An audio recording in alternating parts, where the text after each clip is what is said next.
Bye.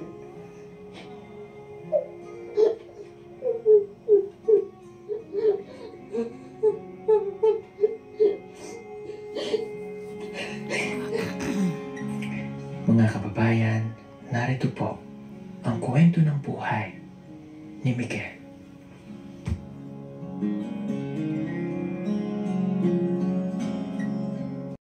Bakit hindi alam yung birthday? Monday morning. Hindi na itala ng nanay? Opo. Hindi na po 7:15. nasabi sa aming mga magulang. Dapat nagre-ready na akong mag-work. Pati ikaw? Eh nung nagkaroon ako ng notification, yung part 2 ni Miguel. Kailan ang birthday mo? Ayan, hindi na ako naghahanda sa work. So, ikaw, Papanoorin hindi ko muna alam. to saglit. Wala pa siyang birth certificate. Saka na ako magre-reaction. Pero pwede siya. Palinda ka pala mo. Hindi tayo nakasama nung araw na yun. Kailangan mag-tira dito eh.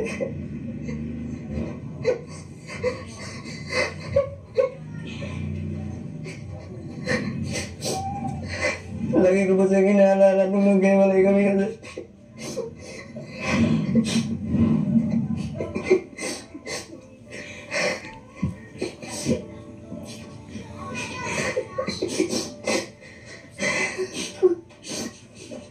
Gusto ko lang mo sana kasama siya eh. Pero hindi naman po. Pero ngayon po, hindi ko na po siya pagkawalan. Hindi ko na po siya gustong mawala ngayon. Okay, so ibig sabihin, kapatid mo ay nakasama mo na. Masaya po. Sobrang saya ko po. Kasi, Sabi na po kami mag-aral. Nung sa una po, hindi po kami magkasama kasi doon po siya sa malayo eh. Kahit saan po ako makatira kasi wala pong mag-aalaga sa akin. Tapos yung inaalagaan ko po, mga atik ko po, hindi, palagi nila akong pinagawa, napatrabaho ng mabigat. Tapos yung mga tiyan ko po, wala pong pakialam sa amin. Wala mong pakialam. Ito yung, my God, nawalan ng magulang, tapos napakabata para apihin, para pagtrabahuin ng mahirap. Nagkaiwalay silang magkakapatid, tapos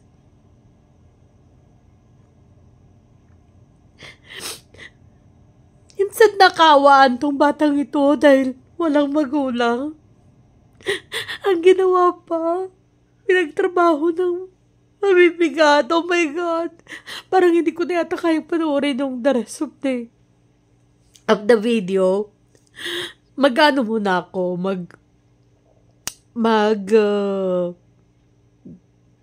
ang tawag ito, magbre-break muna ako sa napanoorin itong video na to kasi napaka sakit sa dibdib na ang batang ulila malayo sa mga kapatid. Tapos, aapihin mo pa, pagtatrabahuin mo ng mabigat sa kanyang murang edad. Alam mo yon, yung kawawa na nga, nawalan na nga ng magulang. It's not acceptable. It's morally wrong.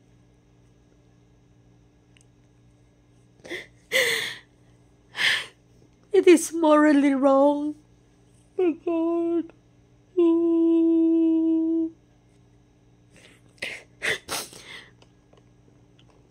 So I'm sure na marami sa inyo ang kagaya ko ang nararamdaman ngayon.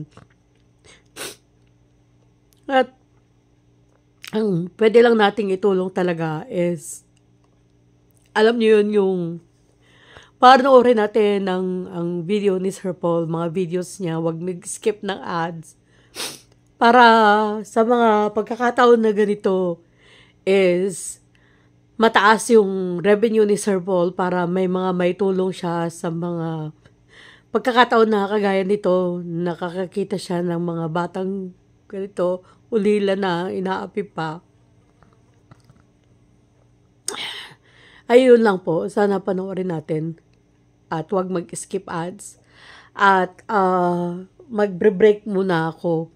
Tutuloy kong panoorin ito mamaya pagkagaling ko ng trabaho kasi ang hirap ituloy na panoorin. Like, it's too much for me. Talagang it's too much for me. Kaya, maraming salamat po. Mamaya na lang po natin ituloy ang reaction natin.